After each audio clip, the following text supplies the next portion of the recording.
कभी कभी जिंदगी हमें दूसरा मौका देती है, प्यार में, भरोसे में और अपनी अधूरी कहानी को फिर से लिखने में। यह कहानी है आरव और मीरा की, जिनकी टूटी हुई जिंदगी तारों के नीचे एक नई शुरुआत का रास्ता ढूंढती है। त्योहार के बाद के दिनों में आरव ने कस्बा छोड़ने का फैसला कर लिया। अपने अतीत के दर्द और असफलता को देखते हुए उसे लगा कि मीरा को वह खुशी कभी नहीं दे पाएगा जिसकी वह हकदार है। मीरा को जैसे ही खबर मिली कि आरव बिना बताए शहर जा रहा है, वह बेचैन हो गई। उसके दिल में एक तूफान सा उठा। उसने खुद से कहा, अगर मैंने उसे जाने दिया तो मैं जिंदगी भर पछताऊंगी। बारिश हो रही थी। मीरा पूरी तरह भीग चुकी थी, लेकिन उसने परवाह नहीं की। तेजी से स्टेशन पहुंचकर उसने आरव को ट्रेन के गेट के पास खड़े देखा।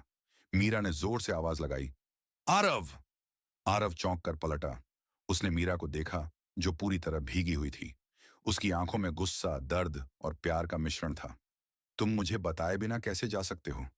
मीरा की आवाज में शिकायत और मजबूती दोनों थे। आरव ने धीरे से कहा, मीरा, मुझे लगा तुम्हारे लिए यही सही होगा।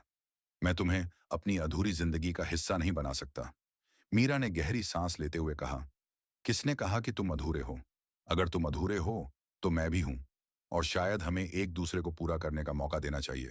ट्रेन चलने लगी। प्लेटफॉर्म पर शोर बढ़ने लगा, लेकिन आरव का ध्यान अब ट्रेन पर नहीं, सिर्फ मीरा पर था। मीरा ने एक कदम आगे बढ़ते हुए कहा, अगर तुम्हें डर है कि तुम मुझे निराश कर दोगे, तो मैं कहती हूं कि कोशिश करने दो। हम दोनों को एक नई शुरुआत का मौका चाहिए, और यह मौका तुम्हारे बिना अधूरा है। आरव कुछ पल तक चुप रहा। फिर उसने ट्रेन को जाते हुए देखा और फैसला कर लिया, तुम सही कह रही हो मीरा, हम दोनों को यह मौका चाहिए। उस रात जब बारिश रुक गई, आरव ने मीरा को कस्बे के पहाड़ी किनारे पर एक खुली जगह पर चलने के लिए कहा। वहां से पूरा कस्बा नजर आता था और आसमान तारों से भरा हुआ था। चांद की रोशनी चारों तरफ बिखरी हुई थी। दोनों पास पास बैठ गए।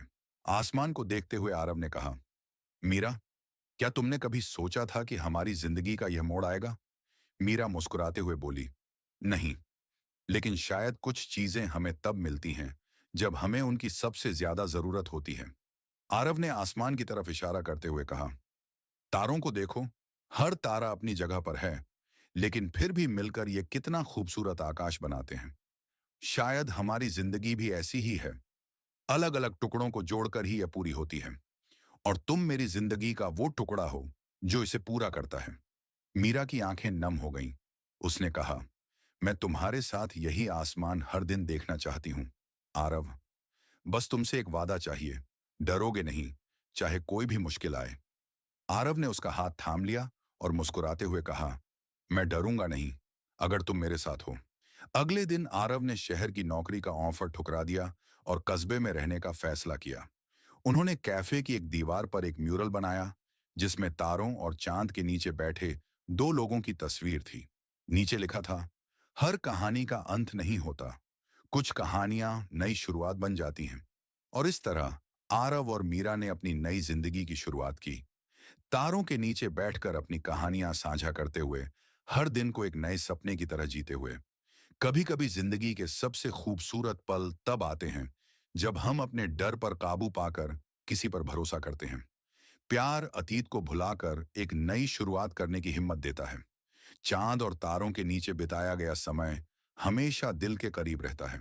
अगर आपको आरव और मीरा की ये खूबसूरत कहानी पसंद आई हो, तो इसे लाइक करें, अपनी राय नीचे कमेंट में जरूर बताएं, और ऐसी ही दिल छू लेने वाली कहानियों के लिए हमारे चैनल को सब्सक्राइब करें। बेल आइकन दबाना न भूलें, ताकि हमारी अगली कहानी सबसे पहले आप तक पहुंचे।